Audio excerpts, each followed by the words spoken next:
അങ്ങനെ ഒരു മാസത്തെ കാത്തിരിപ്പിനൊടുവിൽ രാഹുൽ ഗാന്ധി ബോംബ് പൊട്ടിച്ചിരിക്കുകയാണ്. അതിനെ ആറ്റം ബോംബെന്നോ ഹൈഡ്രജൻ ബോംബെന്നോ എന്ത് ബോംബെന്ന് നിങ്ങൾ പ്രേക്ഷകർക്ക് തീരുമാനിക്കാം. എന്തായാലും അത് ഹരിയാനയുമായി ബന്ധപ്പെട്ട ഒരു ബോംബാണ്. രാഹുൽ ഗാന്ധി എന്ന വാർത്താ സമ്മേളനത്തിൽ തെളിവുകൾ സഹിതം നിരത്തി പറഞ്ഞിരിക്കുന്ന ഒരു കഥ, അത് ഒരു സംസ്ഥാനത്തിന്റെ ഭരണം എങ്ങനെ മോഷ്ടിച്ചെടുത്തു എന്നതിൻ്റെ ഒരു ഗൗരവതരമായ ഒരു കഥയാണ്. എന്തായാലും രാഹുൽ ഗാന്ധി എന്ന് പറഞ്ഞിരിക്കുന്ന കാര്യങ്ങൾ അക്ഷരാർത്ഥത്തിൽ ഇന്ത്യൻ രാഷ്ട്രീയത്തെ തന്നെ പിടിച്ചുലയ്ക്കുന്ന, ഞെട്ടിക്കുന്ന ഒരു സംഭവമാണ്. ഇന്ത്യയിലെ തെരഞ്ഞെടുപ്പ് സംവിധാനം എത്രത്തോളം അധപ്പതിച്ചിരിക്കുന്നു, അപജയം സംഭവിച്ചിരിക്കുന്നു എന്നതിന്റെ നേർചിത്രമാണ് ഇന്ന് രാഹുൽ ഗാന്ധി പുറത്തുവിട്ട ഓരോ തെളിവുകളും നമ്മൾ പ്രേക്ഷകരോട് അല്ലെങ്കിൽ നമ്മൾ ഇന്ത്യൻ ജനതയോട് അത് സംവദിക്കുന്നത്. നമുക്കറിയാം, ഒരു വർഷം മുൻപാണ് ഹരിയാനയിൽ തെരഞ്ഞെടുപ്പ് നടന്ന് അവിടുത്തെ ഫലപ്രഖ്യാപനം നടന്നത്. തെരഞ്ഞെടുപ്പിന് പിന്നാലെ വന്ന എക്സിറ്റ് പോളുകളെല്ലാം തന്നെ കോൺഗ്രസ് അവിടെ 3-2 ഭൂരിപക്ഷത്തോടു കൂടി അധികാരത്തിലെത്തുമെന്നാണ് പ്രഖ്യാപിച്ചത്. എല്ലാ സർവേകളിലും കോൺഗ്രസിന് 55 മുതൽ 60 വരെ സീറ്റുകൾ പ്രവചിച്ചിരുന്നു. 90 സീറ്റുകളാണ് ഹരിയാന നിയമസഭയിലുള്ളത്. അത്തരത്തിൽ കോൺഗ്രസ് വിജയമുറപ്പിച്ചിരുന്ന ഒരു ഘട്ടമാണ്. തെരഞ്ഞെടുപ്പിന്റെ വോട്ടെണ്ണൽ ദിനത്തിലും തുടക്കം മുതൽ ആദ്യം ഈ തപാൽ വോട്ടുകളാണ് എണ്ണുന്നത്. ആ തപാൽ വോട്ടുകൾ എണ്ണി തുടങ്ങിയത് മുതൽ ഏതാണ്ട് വോട്ടെണ്ണലിന്റെ ആദ്യത്തെ 1-2 മണിക്കൂറുകൾ വരെ കോൺഗ്രസ് ബഹുദൂരം മുന്നിലായിരുന്നു. ഒരു ഘട്ടത്തിൽ 73 സീറ്റുകളുമായിട്ട് കോൺഗ്രസ് മുൻപന്തിയിൽ നിൽക്കുന്ന ഒരു കാഴ്ച അത് ഈ ടെലിവിഷൻ സ്ക്രീനുകളിലൊക്കെ തന്നെ നമ്മൾ കണ്ടതാണ്. 73 സീറ്റുകൾ കോൺഗ്രസിനുണ്ട്.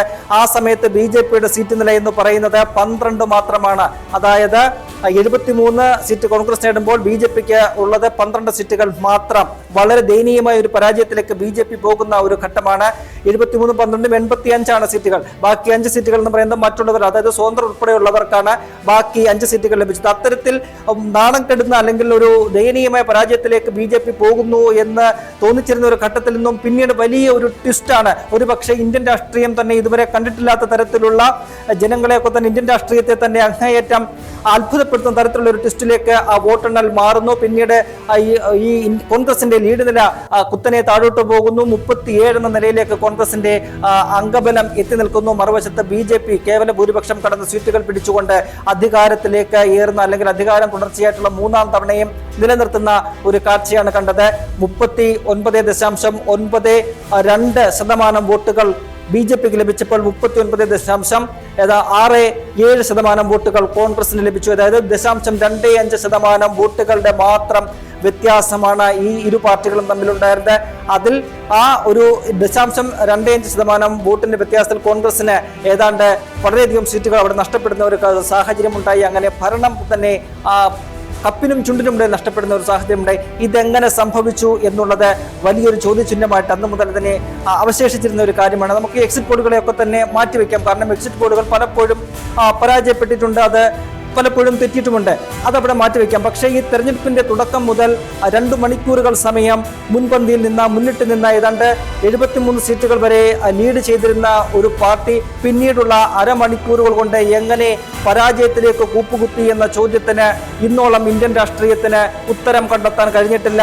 അതിനുള്ള ഉത്തരമാണ് ഇന്ന് രാഹുൽ ഗാന്ധി ഈ തന്റെ ബോംബ് സ്ഫോടനത്തിലൂടെ പുറത്തുവിട്ടിരിക്കുന്നത്. ഈ ഒരു സ്ഫോടനം അല്ലെങ്കിൽ ഈ ഒരു ബോംബ് പൊട്ടിച്ച ദിവസം നമുക്കറിയാം വളരെ നിർണായകമായ ഒരു ദിനമാണ്. നാളെ ബീഹാറിലെ 1-ാം ഘട്ട വോട്ടെടുപ്പിനായിട്ട് ജനങ്ങൾ പോളിംഗ് ബൂത്തിലേക്ക് പോകുന്ന ദിനമാണ്. അതിന്റെ തൊട്ട് തലേന്നാണ് രാഹുൽ ഗാന്ധി ഇത്തരത്തിൽ ഇന്ത്യൻ രാഷ്ട്രീയത്തെ തന്നെ പിടിച്ചുലയ്ക്കുന്ന തരത്തിലുള്ള ഒരു പ്രഖ്യാപനം അല്ലെങ്കിൽ ഒരു വെളിപ്പെടുത്തൽ നടത്തിയിരിക്കുന്നത്. അദ്ദേഹം ഇതിനെ സാധൂകരിക്കുന്ന തരത്തിലുള്ള ഉപോത്ബലകമായ നിരവധി തെളിവുകൾ അദ്ദേഹം അവിടെ ഹാജരാക്കുന്നുണ്ട്.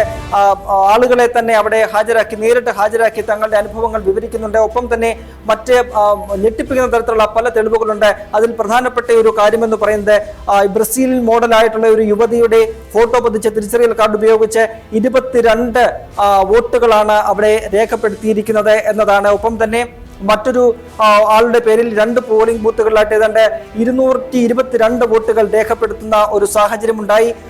നേരത്തെ തന്നെ രാഹുൽ ഗാന്ധി മുൻപ് 2 വാർത്താ സമ്മേളനങ്ങളിൽ വോട്ട് ചോരിയുമായി ബന്ധപ്പെട്ടുള്ള കാര്യങ്ങളൊക്കെ തന്നെ പുറത്തുവിട്ടിരുന്നു.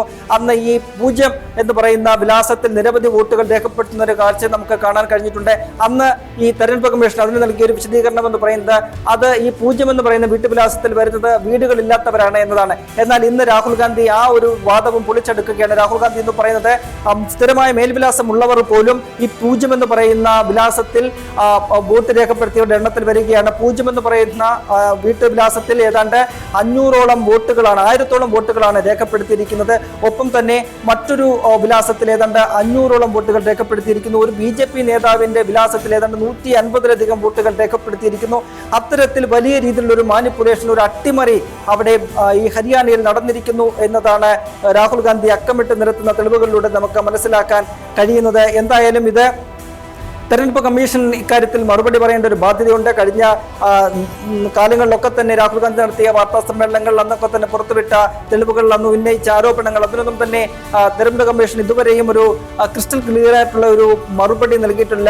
ഈ രാഹുൽ ഗാന്ധിയുടെ ആരോപണങ്ങളെ തള്ളിക്കളയുന്ന രീതിയിലുള്ള ഒരു തെളിവുകളും അല്ലെങ്കിൽ അത്തരത്തിലുള്ള എന്തെങ്കിലും ഒരു പ്രസ്താവനകൾ ഈ തെരഞ്ഞെടുപ്പ് കമ്മീഷന് നടത്താൻ സാധിച്ചിട്ടില്ല.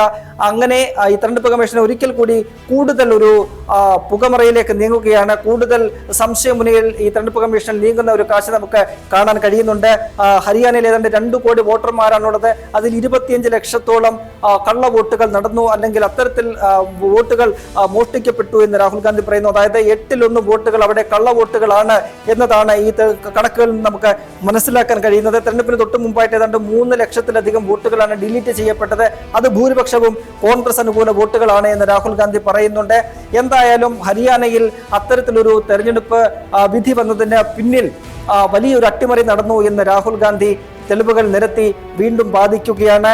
അതിന് ഇനിയിപ്പോൾ BJPയും ഒപ്പം തന്നെ ഈ പറയുന്നത് പോലെ തെരഞ്ഞെടുപ്പ് കമ്മീഷനും എന്ത് ന്യായീകരണമാണ് അല്ലെങ്കിൽ എന്ത് മറുവാദമാണ് ഉന്നയിക്കാനുള്ളത് എന്നതാണ് നമുക്ക് അറിയാനുള്ളത്. നേരത്തെ ഈ തെരഞ്ഞെടുപ്പ് ഹരിയാനയിലെ തെരഞ്ഞെടുപ്പ് പ്രഖ്യാപനത്തിന്റെ തൊട്ട് 2 ദിവസം മുൻപ് അവിടുത്തെ മുഖ്യമന്ത്രി നവദീപ് സിംഗ് സൈനി അദ്ദേഹം നടത്തിയ ഒരു വാർത്താ സമ്മേളനത്തിൽ അദ്ദേഹം പറയുന്ന കാര്യം, അതിന്റെ ക്ലിപ്പ് ഉൾപ്പെടെ രാഹുൽ ഗാന്ധി ആ വാർത്താ സമ്മേളനത്തിൽ കാണിക്കുന്നുണ്ട്. അതിനകത്ത് ഈ മുഖ്യമന്ത്രി പറയുന്നത്, ഞങ്ങൾ അധികാരത്തിലെത്തിയിരിക്കും, അതിനുള്ള വ്യവസ്ഥകളൊക്കെ ഞങ്ങളുടെ കയ്യിലുണ്ട് എന്നാണ് അദ്ദേഹം പറയുന്നത്.